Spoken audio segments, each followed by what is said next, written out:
Hi friends, ಮಾರ್ಕೆಟಲ್ಲಂತೂ ಥರದ hair removal ವ್ಯಾಕ್ಸ್ಗಳ available ಇದೆ. Brazilian wax, ಹಾಗೆ ಇಟಾಲಿಯನ್ ವ್ಯಾಕ್ಸು, ಲಿಬೊಸಾಲಿಬಲ್ ವ್ಯಾಕ್ಸು, ಹನಿ wax. ಈ ವ್ಯಾಕ್ಸಲ್ಲಿ ಯಾವುದು ಒಳ್ಳೆಯದು ಅಂತ ಕೆಲವ್ರಿಗೆ ಐಡಿಯಾ ಇರುತ್ತೆ, ಕೆಲವ್ರಿಗೆ ಐಡಿಯಾ ಇರೋದಿಲ್ಲ. ಅಂಥವ್ರಿಗೋಸ್ಕರ ಈ ವಿಡಿಯೋ ಮಾಡ್ತಾಯಿದ್ದೀನಿ. ಇವಾಗ ನೋಡಿ, ನಾವು ಹನಿ ವ್ಯಾಕ್ಸ್ ಅಂತ ಮಾಡ್ತೀವಲ್ಲ, ಯೂಶಲಿ ನನಗೆ ಇಷ್ಟ ಆಗೋದು ಎರಡೇ ವ್ಯಾಕ್ಸು. ಒಂದು ಲಿಬೊಸಾಲಿಬಲ್, ಇನ್ನೊಂದು ಹನಿ ವ್ಯಾಕ್ಸು. ಹನಿ ವ್ಯಾಕ್ಸ್ ಎಂಥವ್ರಿಗೆ ಇಷ್ಟ ಆಗುತ್ತೆ ಆ್ಯಂಡ್ ಲಿಬೊಸಾಲಿಬಲ್ ವ್ಯಾಕ್ಸ್ ಮಾಡಿಸೋದ್ರಿಂದ ಯಾವ ಥರ ಯೂಸಸ್ ಇದೆ ಅಂತ ಹೇಳಿಬಿಟ್ಟು ನಾನು ನಿಮಗೆ ಹೇಳ್ತೀನಿ. ತುಂಬ ತೆಳ್ಳಗಿರೋ ಕೂದಲಾದರೆ ಹನಿ ವ್ಯಾಕ್ಸು ಸೂಟಬಲ್ ಅದು, ಆಯಿತಾ.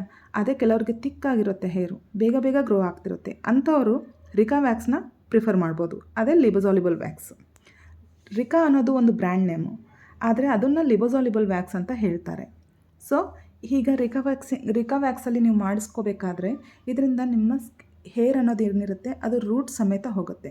ಹನಿ ವ್ಯಾಕ್ಸಲ್ಲಿ ಅದು 30% ಕೂದಲು ಕಟ್ಟಾಗ್ತಾ ಇರುತ್ತೆ, ಅಂದರೆ ಜಸ್ಟ್ ಬ್ರೇಕ್ ಆಗುತ್ತೆ.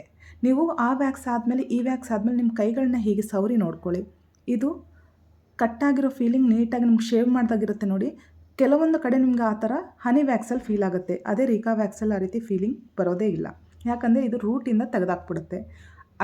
ಅದೇ ಥರನೇ ಇದು ಟ್ಯಾನ್ ಕೂಡ ತುಂಬ ನೀಟಾಗಿ ತೆಗೆಯುತ್ತೆ. ನಾನು ಇದು ನಿಮ್ಗೆ ತೋರಿಸ್ಬೇಕು ಅಂತಲೇ ರೆಕಾರ್ಡ್ ಮಾಡಿದ್ದು. ಸೊ ಈ ರೀತಿ ತೆಗೆಯುತ್ತೆ. ಯಾರಿಗೆ ಡಾರ್ಕ್ ಅಂಡರ್ ಆರ್ಮ್ಸ್ ಇರುತ್ತೋ ಅಂಥವರು ಕೇಳಿ ಮಾಡಿಸ್ಕೊಳ್ಳಿ ರಿಕಾ ವ್ಯಾಕ್ಸಿಂಗ್. ಅದು ನೀಟಾಗಿ ರೂಟ್ ಸಮೇತ ತೊಗೊಂಬರುತ್ತೆ. ನೋಡಿ, ಇಲ್ಲಿ ಕಾಣಿಸ್ತಿರ್ಬೇಕು ನಿಮಗೆ ಎಷ್ಟು ಡಾರ್ಕ್ ಇರುತ್ತೆ. ಕೆಲವ್ರಿಗೆ ಡಾರ್ಕ್ ಇರೋರ್ಗಂತೂ ಇದು ಇನ್ನೂ ಡಾರ್ಕಾಗಿ ಬರುತ್ತೆ. ಸೊ ಹಾಗೆ ಹೆಲ್ದಿಯಾಗಿ ಇಟ್ಕೋಬೋದು ಸ್ಕಿನ್ನ. ಸೊ ಡಾರ್ಕ್ ಇರೋರು, ಅಂಡರ್ ಆರ್ಮ್ಸ್ ಇರೋರಂತೂ ರಿಕಾ ವ್ಯಾಕ್ಸಿಂಗ್ ಕೇಳಿ ಮಾಡಿಸ್ಕೊಳ್ಳಿ. ಅದು ತುಂಬಾ ಒಳ್ಳೆಯದು ಅಂತ ನಾನು ಸಜೆಸ್ಟ್ ಮಾಡೋಕ್ಕೆ ಇಷ್ಟಪಡ್ತೀನಿ. ಎಷ್ಟೋ ಜನಕ್ಕೆ ವ್ಯಾಕ್ಸಿಂಗ್ ಆದ ನಂತರ ತುಂಬ ಪ್ರಾಬ್ಲಮ್ಸ್ ಕ್ರಿಯೇಟ್ ಆಗುತ್ತೆ. ಸೊ ರಿಕಾ ವ್ಯಾಕ್ಸಿಂಗಲ್ಲಿ ಆ ಥರ ಪ್ರಾಬ್ಲಮ್ಸ್ ಬರೋದಿಲ್ಲ. ಈ ಥರ ಪಿಂಪಲ್ಸ್ ಬರ್ತಾ ಇರುತ್ತೆ. ಈ ಥರ ಪಿಂಪಲ್ಸ್ ಎಲ್ಲ ಬರದೇ ಇರಬೇಕಾದ್ರೆ ಪ್ರಿವೆನ್ಷನ್ ಏನು ಮಾಡ್ಬೋದು ಅಂದರೆ, ಮನೆಗೆ ಹೋದ ನಂತರ ಐಸ್ ವಾಟರಲ್ಲಿ ನೀಟಾಗಿ ಕೈಗಳನ್ನ ವಾಶ್ ಮಾಡ್ಕೊಳ್ಳಿ. ಈ ರೀತಿ ಮಾಡೋದ್ರಿಂದ ಏನಾಗುತ್ತೆ, ಓಪನ್ ಆಗಿರೋಂಥ ಪೋರ್ಸ್ ಎಲ್ಲನೂ ಕ್ಲೋಸ್ ಆಗೋಕ್ಕೆ ಶುರುವಾಗುತ್ತೆ.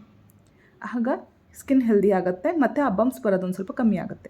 ವ್ಯಾಕ್ಸಿಂಗ್ ಆದ ನಂತರ ಇನ್ನೊಂದು ನಾನು ಸಜೆಸ್ಟ್ ಮಾಡೋಕ್ಕೆ ಇಷ್ಟಪಡೋದು, ಈ ಪ್ಯೂಮಿಕ್ ಸ್ಟೋನಿಂದ ನೀವು ಡೈಲಿ ಸ್ನಾನ ಮಾಡಬೇಕಾದ್ರೆ ಲೈಟಾಗಿ ರಬ್ ಮಾಡ್ತಾಯಿರಿ. ಇದರಿಂದ ನಿಮ್ಮ ಕೂದಲಿನ ಡೆನ್ಸಿಟಿ ಕಮ್ಮಿಯಾಗಿ ಒಂದಿನ ನೀವು ವ್ಯಾಕ್ಸಿಂಗ್ ಮಾಡಿಸ್ಕೊಳ್ಳೋದು ಸ್ಟಾಪ್ ಮಾಡೋ ಅಂಥ ಸಿಚುವೇಶನು ಬರಬಹುದು. ಯಾಕೆ ಅಂತಂದರೆ ಕೂದಲು ಅರಗ್ತಾ ಇರುತ್ತಲ್ವ, ಡೆನ್ಸಿಟಿ ಕಂಪ್ಲೀಟಾಗಿ ಕಮ್ಮಿ ಆಗುತ್ತೆ. ನೀವು ಡಾಕ್ಟರ್ಸ್ನ ಕೇಳ್ಬೋದು, ವ್ಯಾಕ್ಸಿಂಗ್ ಮಾಡಿಸೋದು ಒಳ್ಳೆಯದಾ ಕೆಟ್ಟದಾ ಅಂದರೆ ಅವರು ಕಂಪ್ಲೀಟ್ಲಿ ನೋ ಟು ವ್ಯಾಕ್ಸಿಂಗ್ ಅಂತಲೇ ಹೇಳ್ತಾರೆ, ಆಯಿತಾ. ಸೊ ವ್ಯಾಕ್ಸಿಂಗ್ ಮಾಡಿಲ್ಲ ಅಂದರೆ ನೀಟಾಗಿರಲ್ವಲ್ಲ. ಸೊ ಹಾಗಾಗಿ ನಮ್ಗೆ ವ್ಯಾಕ್ಸಿಂಗ್ ಬೇಕೇ ಬೇಕು ಅಂತಂದರೆ ಈ ಪ್ಯೂಮಿಕ್ ಸ್ಟೋನ್ನ ಬಳಕೆ ಮಾಡೋದ್ರಿಂದ ನಿಮಗೆ ತುಂಬಾ ಉಪಯೋಗಗಳು ಆಗುತ್ತೆ. ಸೊ ನೀವು ಟ್ರೈ ಮಾಡಿ ನನಗೆ ಖಂಡಿತ ಕಮೆಂಟ್ ಮಾಡಿ ತಿಳಿಸಿ. ನಾನು ಸುಮಾರು ನೋಡ್ತಿದ್ದೀನಿ, ನನಗೆ ಕಮೆಂಟ್ಸ್ ಅಂತೂ ಯಾರೂ ಮಾಡೋದೇ ಇಲ್ಲ. ಬಟ್ ಆದರೆ ನಾನು 100% ರಿಸಲ್ಟ್ ನೋಡಿರೋ ಅಂಥ ರಿಸಲ್ಟ್ಸ್ ಇದು ಪ್ಯೂಮಿಕ್ ಸ್ಟೋನ್ ಯೂಸ್ ಮಾಡಿರೋವಂಥದ್ದು. ಸೊ ನೀವು ಯೂಸ್ ಮಾಡಿ.